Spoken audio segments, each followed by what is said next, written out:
Assalamualaikum warahmatullahi wabarakatuh. Perkenalkan, nama saya Ika Pramandaniati dari S1 tingkat 3 Sikes Kepanjen. Nah, pada video kali ini saya akan melakukan implementasi terhadap keluarga TNM, keluarga dengan anak usia dewasa. Sebelumnya saya sudah melakukan pengkajian kepada keluarga TNM dan saya di sini menemukan beberapa masalah yang ada pada keluarga. Nah, yang pertama adalah saya menemukan diagnosis yaitu nyeri TNM akibat cedera.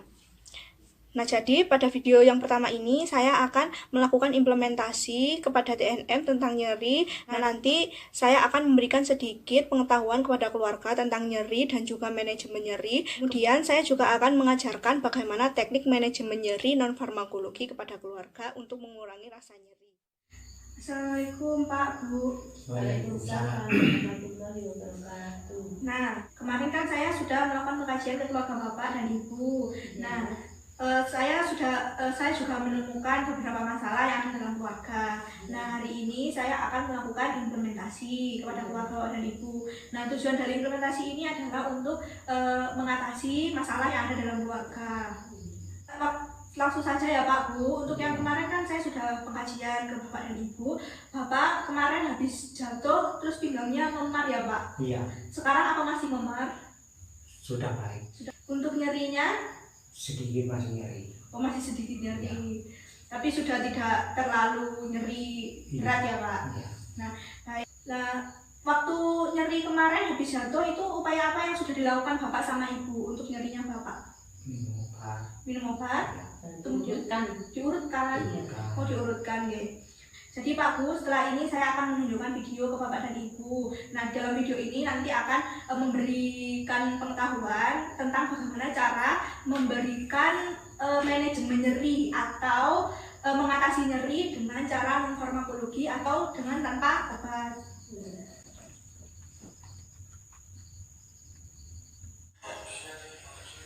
Sedih ya Pak Bu?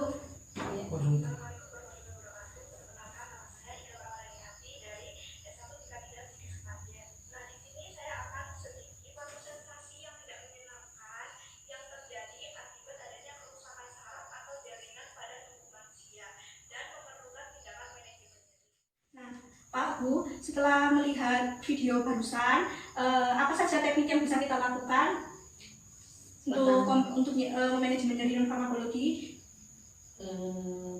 Ada 3 teknik, Ya. teknik distraksi, relaksasi, dan kompres air dingin. Ya, betul. Ini harus saya simpulkan ya Pak. Jadi untuk manajemen nyeri non-farmakologi yang bisa kita lakukan itu yang pertama adalah teknik distraksi. Nah, apa sih teknik distraksi itu? Teknik distraksi itu adalah teknik mengalihkan perhatian atau memfokuskan perhatian kepada hal lain. Contohnya itu seperti mendengarkan musik, kemudian mendengarkan murotal. Ya. Untuk yang kedua adalah teknik relaksasi.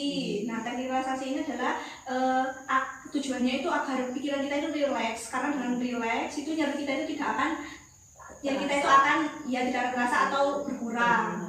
Nah, saya akan memberikan contoh bagaimana teknik relaksasi. Bapak dan Ibu bisa mengikuti ya. Ini juga selain untuk mengurangi nyeri, ini juga untuk meredakan emosi atau kegelisahan. Jadi bisa melakukan teknik nafas dalam. Nah, caranya itu seperti gini. Tangan kanan ditaruh di dada, kemudian tangan kiri di perut, kemudian kita ambil nafas. Nah, ambil nafas ini rilekskan pikiran kita. Setelah rilekskan pikiran kita, itu kita ambil nafas, rasakan udara yang masuk ke dalam hidung, kemudian tahan, kemudian hembuskan lewat mulut. Seperti itu ya. Nah, Bapak dan Ibu bisa mengikuti. Tangan ditaruh di dada, tangan kiri di perut. Dalam hitungan ketiga ya Pak Bu. 1, 2, 3, ambil nafas, rasakan, hembuskan perlahan. 1 kali lagi, ambil nafas, tahan, keluarkan. Nah, begitu caranya.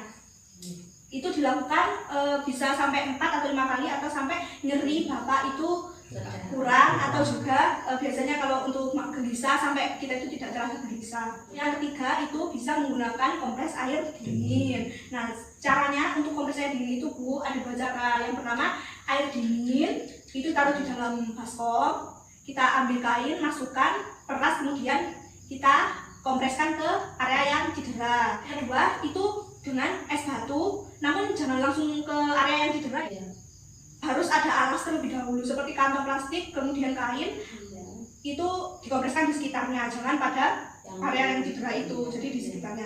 Nah, kelebihannya apa dari itu manajemen nyeri non farmakologi ini? Kelebihannya yang pertama adalah bisa kita lakukan sendiri di rumah. Yang kedua itu pendamping dari pengobatan farmakologi atau dengan minum obat. Nah, yang ketiga adalah tidak menimbulkan efek samping. Nah, jadi daripada kalau memar, daripada dipijit atau diurut, itu lebih baik kita dianjurkan untuk memakai yang non farmakologi ini, atau ya lebih baik diperiksakan untuk minum obat kemudian disertai dengan pengobatan non farmakologi ini. Nah, untuk Bapak kan nyerinya sekarang sudah tidak memar ya Pak? Iya. Nah, karena tidak memar jadi tidak usah dikompres. Jadi kalau Bapak nyerinya bisa menggunakan teknik yang dua tadi. Yang pertama teknik relaksasi, teknik distraksi. Nah, baik, apa ada yang perlu ditanyakan Bapak Ibu? Tidak. Ya sudah, terima kasih telah memberikan saya waktu untuk memberikan implementasi untuk yang pertama.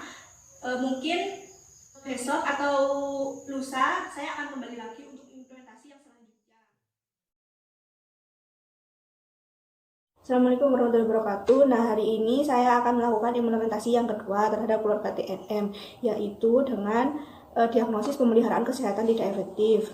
Nah, jadi di sini kita akan membahas tentang hipertensi yang diderita oleh Nyonya N. Jadi saya akan melakukan tindakan yang pertama adalah mengedukasi keluarga tentang penyakit hipertensi. Kemudian tindakan yang kedua adalah saya akan memberikan dukungan kepada keluarga agar selalu tanggung jawab terhadap kesehatan diri sendiri. Dan yang selanjutnya adalah melibatkan keluarga agar selalu mendukung keluarganya yang sakit. Assalamualaikum Pak Bu. Waalaikumsalam. Bagaimana perasaan Bapak saat dan Ibu hari ini? Waduh, baik-baik sekali. Oh, baik sekali ya. Iya. Baik Pak Bu, di sini saya akan melanjutkan implementasi saya yang kedua, yaitu pada pengajian kemarin untuk implementasi kedua saya menemukan bahwa Ibu punya riwayat hipertensi. Ya. Nah, sekarang boleh saya tensi dulu Bu? Ya.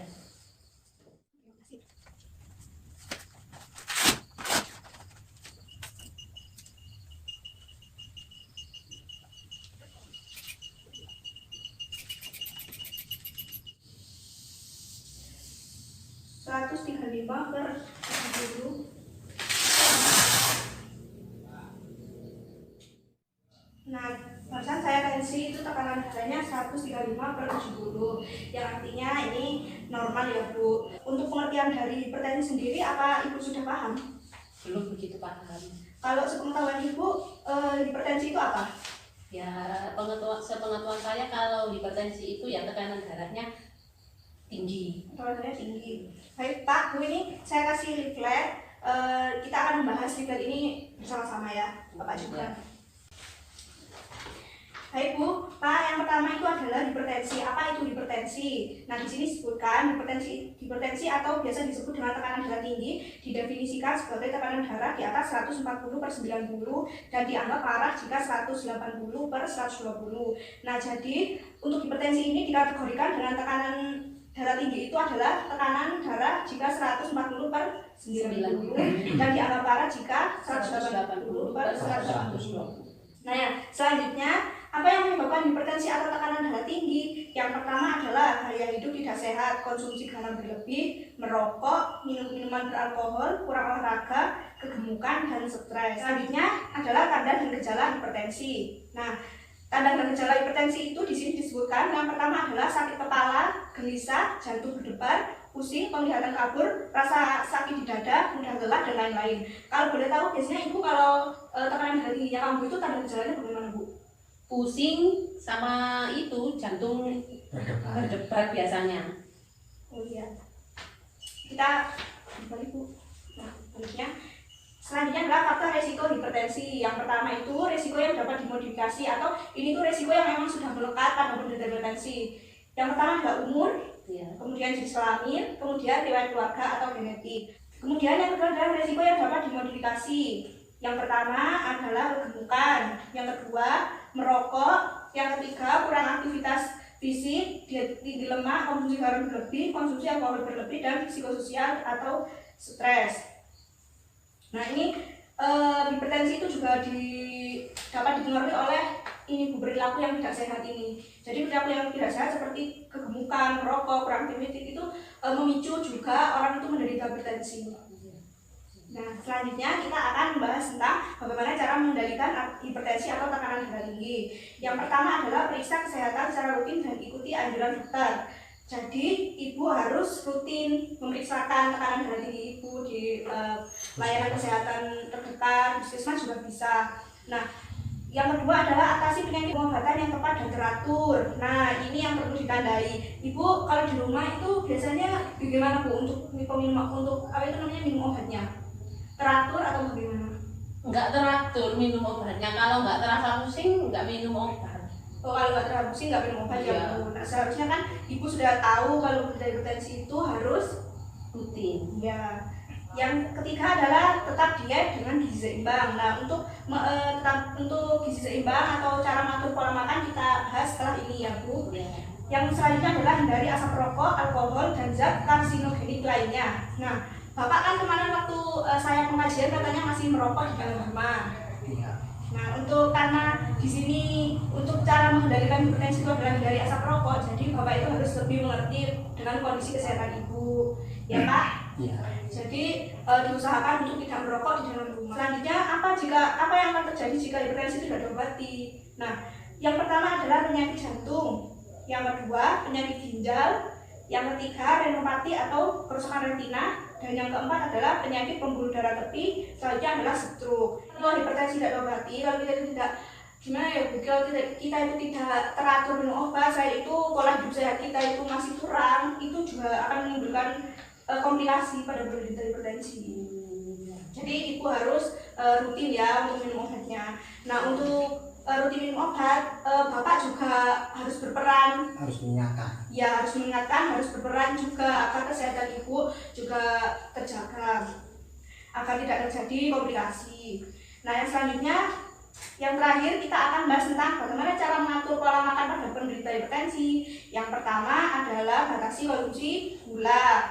Ya dibatasi ya Bu untuk konsumsi gula. Jadi perharinya itu mengkonsumsi gula itu maksimal 4 sendok makan per hari. Yang kedua adalah batasi garam. Nah ini tentu saja karena garam kan memicu tekanan darah tinggi. Nah itu maksimalnya itu satu hari itu 1 sendok teh per hari. Nah kurangi garam saat memasak dan batasi makanan olahan dan cepat saji. Ya jadi makanan-makanan seperti mie instan atau apa gitu yang cepat saji itu dibatasi ya Bu. Yang selanjutnya adalah protein dan lemak. Batasi daging berlemak dan minyak goreng. Untuk minyak goreng ini takarannya perharinya itu maksimal kurang lebih 5 sendok ya Bu. Terus makan ikan sedikitnya itu 3 kali per minggu. Jadi jangan sering-sering karena tekanan darah tingginya itu tidak naik. Yang selanjutnya adalah buah-buahan dan sayur-sayuran. Nah ini untuk penderita hipertensi ini Bu, ini dianjurkan untuk 1 harinya itu menghabiskan 5 porsi buah-buahan dan sayur-sayuran. Nah untuk buah-buahan itu 1 porsi buah-buahan itu setara dengan 1 buah jeruk. Termasuk 1 porsi itu. Ya itu termasuk porsi kan 5 porsi. Jadi 1 buah jeruk itu setara dengan 1 porsi. 1 apel itu sama dengan 1 porsi. Mangga 1 porsi. Pisang atau 3 sendok makan sayur yang sudah dimasak. Nah jadi 3 sendok makan sayur itu sudah masuk 1 porsi. Ya jadi seperti itu. Ada yang perlu ditanyakan terlebih dahulu? Ya, sudah jelas nih. Nah, jadi sekarang kan ibu tahu pengertian dari hipertensi juga akibat jika kita itu masih melalaikan pola hidup sehat kita. Jadi kita itu harus bisa tanggung jawab terhadap diri kita sendiri Bu, untuk kesehatan kita dan untuk kenyamanan hidup kita. Nah, untuk Bapak sebagai keluarga itu juga harus memantau keluarganya agar keluarganya itu hidup sehat, dan juga jangan lupa untuk kan ibu penderita hipertensi, jadi minum obatnya itu harus rutin. Jadi kalau bisa Bapak itu mengingatkan jika ibu lupa. Nah jadi Bu, setelah saya berikan penjelasan tentang hipertensi, itu bagaimana cara kita untuk mengatur pola makan untuk hipertensi? Harus diet garam, Ya. minum obat secara teratur, terus tidak banyak makan yang berlemak seperti santan, minyak. Iya. Ya. Sudah? Ya. Sudah paham Bapak Ibu? Pak. Nah, baik, mungkin untuk saat ini cukup sampai di sini. Terima kasih atas waktunya Bapak Ibu. Terima kasih. Nah, kali ini saya akan memberikan implementasi kepada TNM yang ketiga, yaitu tentang defisit pengetahuan keluarga tentang penyakit asam urat. Kemudian saya akan mendiskusikan kepada keluarga tentang penyebab makanan-makanan apa saja yang menimbulkan kadar asam urat dalam tubuh kita meningkat. Assalamualaikum warahmatullahi wabarakatuh. Baik Pak, Bu, di sini saya akan melakukan implementasi yang ketiga, yaitu mengenai asam urat. Ya. Bapak atau Ibu punya riwayat asam urat nggih? Nggih, nggak ada. Nggak ada. Ya, jadi apa Bapak sama Ibu sudah tahu apa itu asam urat dan makanan apa saja yang tidak boleh dimakan? Tahunya cuma kacang-kacangannya nggak boleh. Tadi cuma kacang. Kacang tanah, kacang panjang. Oh iya. Biasanya kalau asam uratnya kambuh, baik Bapak atau Ibu itu apa yang dirasakan?